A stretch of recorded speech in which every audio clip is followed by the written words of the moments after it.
with the Mustard Seed, both in person and on Zoom. So, all right. I feel like 10:14. This is a record. We're going to get started with the main portion of this meeting. It is a speaker meeting, and I am very excited to introduce this next speaker. He's a guy who I haven't seen.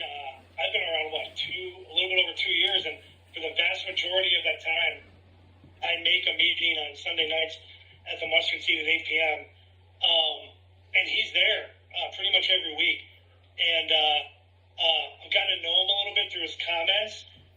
He sends me awesome videos of him playing the guitar, and he's just a good dude. Like, in his comments, I can just tell how much he has a desire to stop drinking, and not only that, to work on himself and grow and stuff. And I've seen it, like, over the years that I've seen him in meetings. So I've never heard him share outside of a comment. I've never heard him give a lead. So I'm, like, really excited about it. So for the next, 20 minutes or so, if you go over, if you go under, it doesn't really matter. I give you Matt M. Thank you, Mike. I'm Matt. I'm an alcoholic. Good to be here. Good to see everybody. I'm going to have to pay Mike for all the kind words he said. So, your check's in the mail. And, it's good to be here. I think this is like my third or fourth lead that I've ever really given. And I remember, I talked about what I used to be like, what happened, and what I'm like now. And I'm probably going to brush over a lot and maybe jump around a little bit. But, I was born in New York, lived in the northwest suburbs of Chicago pretty much my whole life, had a good childhood. Parents got divorced right around when I was like a teenager, and quickly found drugs and alcohol, and that I wasn't a very social person. Even now I'm not that social. Coming to AA is by far the most socializing I've done. And, it was like alcohol and drugs was my best friend. And I stopped going to school, got arrested a bunch of different times, was court-ordered to go to treatment programs.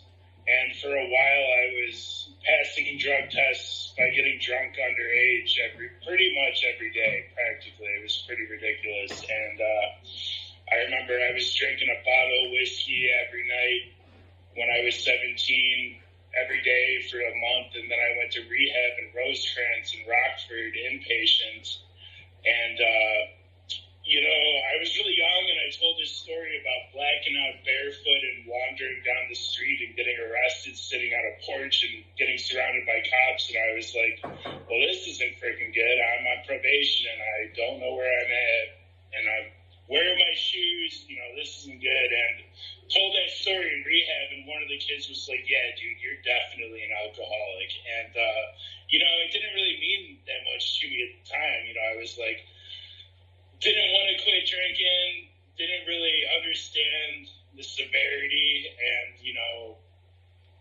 for a certain period of time, being on probation for like 4 years, I was like, woe is me, why me, it's not fair, all this self-pity and all that stuff like that, and continued to get arrested every couple of years, ended up living with my grandma, and I remember I was court-ordered for another treatment program, and I stayed sober for a month or more, and, I was like, see, look, I don't have a problem, I stayed sober a month, and, and my grandma was freaking out that I started drinking again, and I used to tell her I was going to get sober, and I never did, and now she's passed away, but I know she'd be happy that I've got over 2 years and 4 months, and, I'm glad that everybody's here. Congratulations on the anniversaries and the day counting. Very good. I go to a meeting pretty much I used to go every day for a long time, and, pretty much what happened part of my story is around COVID, I went to the psych ward like 10 times and, relocated back to where I'm from, and I was in a psych ward with nowhere else to go, and they said I could live in this nursing home in Chicago, and I was like, well, I guess I don't have any other choice, really, and started living in Mado Healthcare in Old Town in Chicago, and my case manager at one point was like, there's an AA newcomers meeting around the corner, and I was like, well, I've been to AA before, I've been arrested drunk 5 times, people tell me I got a problem with alcohol and should stop drinking. Maybe I should give this AA thing a real shot and actually check it out. And, at first I was staying sober because to live where I was living, you were supposed to be sober. But, I'd go to meetings and tell them how the guy that smokes crack still owes me money, but that's okay. I know he'll pay me back eventually. And everybody would laugh.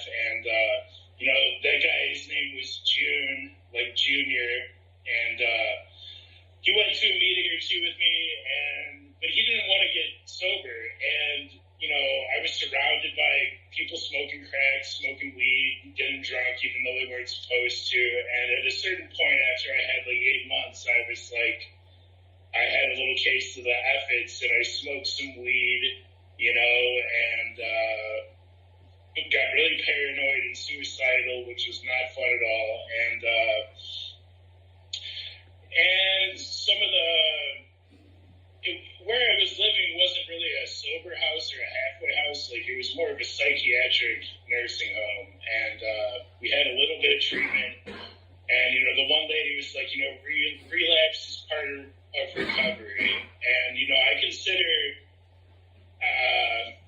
getting a sponsor for the first time. I consider that my real beginning of my AA journey, and it was great. I went to the Old Town Newcomers meeting on Wells and got a sponsor. I think the second meeting I went to, and it was really good. We read the book together and started working the steps.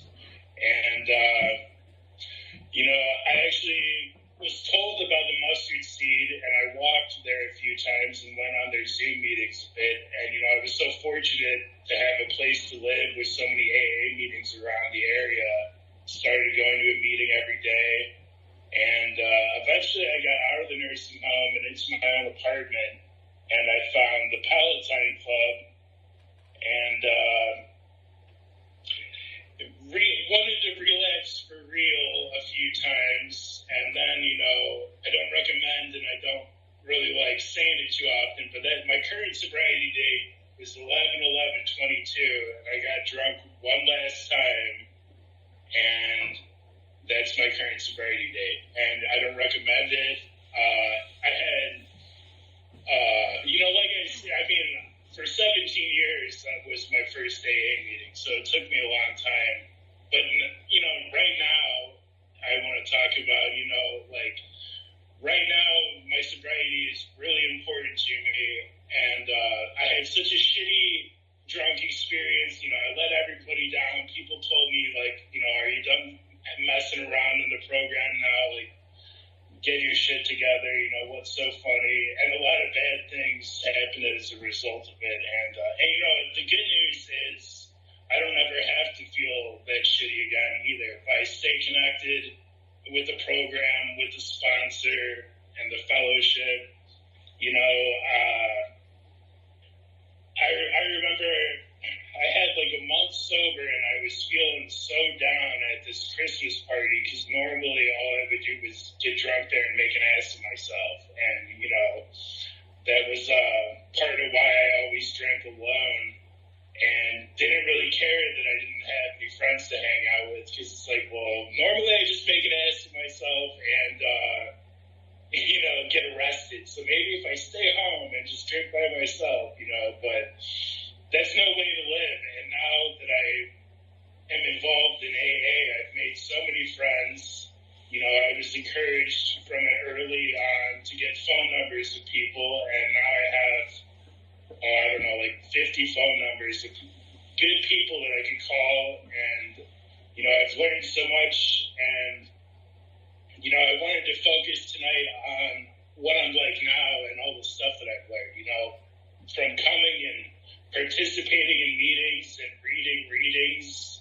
You know, I've pretty much got how it works memorized. You know, it's like I'm not trying to brag or whatever, but I got to stay humble. You know, humble brag, or you know, just little things like my guitar playing. You know, I get phone numbers and then I send them videos of me trying to play guitar, and you know, like I usually do pretty good, but not always. You know, so and. You know, I was thinking a lot about what I was going to say, you know, and the promises. I think the promises has a ton of great stuff in there. And I remember working the third step with my sponsor, Ben, who's here, my first sponsor. And, you know, I really enjoyed my journey starting out. And, you know, I've got the third step prayer memorized still, and I was praying it on my knees every day religiously for a long time, and I got back into the habit, you know, and there's progress, not perfection, and there's no time like right now or today to try and do the next right thing. And, you know, intuitively know how to handle situations which used to baffle us. If something bad happened, I'd get drunk. If something good happened, I'd get drunk. And I would just try and avoid reality and push it off to another day, procrastinate, and not actually deal with anything. But now I know that I gotta face my challenges and not turn to alcohol or drugs like I used to. And you know, that's a big change. And with it being March, the third month, a lot of the readings talk about the third step, and you know, it's about helping other people too, and I have a lot of free time on my hands, and I really feel like my primary purpose is to stay sober and help other alcoholics achieve sobriety. And, you know, by going to meetings and getting involved, you know, I chaired a meeting at the Palatine Club for, I don't know, like 6-7 months, and when I first started, I was about to start, and then I crashed my car into a building sober because I was choking on Red Bull, and the cops were like, "No way you're sober," and you know, they didn't believe me, and they were like, "So Matt, what kind of drugs did you take tonight?"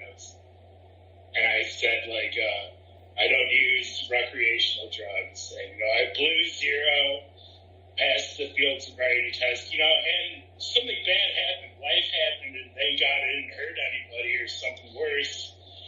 But I didn't turn to alcohol to try and escape reality. I dealt with it like an adult, you know, and it took me a lot of maturity to get to the point where I don't have the pity pot as much anymore. You know, I don't, this feeling of uselessness and self-pity will leave us, you know.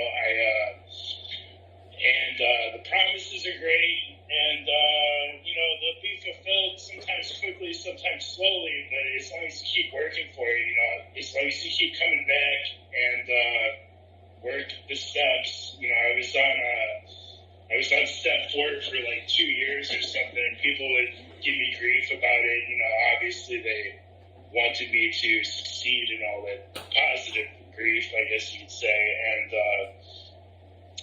got a different sponsor eventually, finally got through that step. Then I technically got fired by that sponsor, sort of, and got another one, and you know, and maybe one sponsor was harder on me than the other one, but you know, there's different ways to go about doing this program. You know, it's a lot of suggestions, and if you want what we have, then you got to be willing to do certain steps, and I definitely want to stay sober and help other people. It took a lot of maturity, because I remember I was like 25 and I was like, why do I have to stay sober the rest of my life? You know, like, this isn't fair. And you know, now I look at it as one day at a time, and my life is so much better because of it, and the lives of the people I interact with are better now. And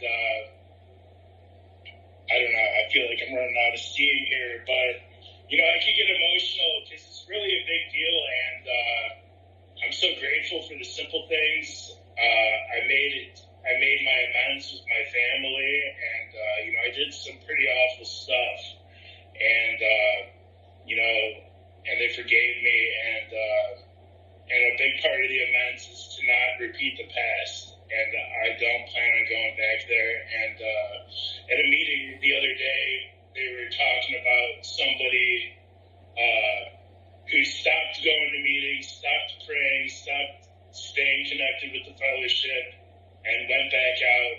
And I don't remember the name of the man, and I didn't know him, but he died, I guess, relatively soon after. And for reading the big book in big book meetings, I think there's a story about car salesman or something like that. And same thing happened. He retired, started drinking again, and was dead soon after, So, gotta stay vigilant. And it was making me think of some other people that I knew in the program that, rarely have we seen a person fail. Some people don't succeed, which is unfortunate. And, some people died. One guy's name was Andy, and he was a really nice guy. I remember joking with him outside, and, he's not here anymore, and it's unfortunate. And I remember I was drinking Red Dog beer on the side of my house, and I thought that was low-class beer. We drank Ice House, which is another low-class beer, but anywho. And he was telling me, he was saying, you and me, we're not going to live very long. And I was like, well, I don't know about you, but I plan to live a while. And, he ended up overdosing on heroin, and I was actually in jail one time in McHenry County, and my cellmate knew that guy and was angry at me that I was talking bad about him. And, I did not enjoy jail at all. And that's another thing that I don't really have to worry about anymore, or you know what I mean. And anyway, I don't. It seems a little different, harder to read the room than an in-person meeting, and I'm looking forward to continue trudging the road of happy destiny, like it says at the end of the first 164 pages, and. I know that surely God wants us to be happy, joyous, and free, and I get a certain amount of peace and serenity from attending meetings and sharing, and, I still have a therapist, and I take medication, and, because AA is not a doctor, and it's not a one-size-fits-all, I don't know, but, I guess that's about it. One day at a time, I'll keep coming back. That's all I got. Thanks. Thank you, Matt. Can everybody on mute thank Matt for his lead? Thank you, Matt. Thank you, Matt. Thank you. There you go. Hold my story. Thank you, Matt.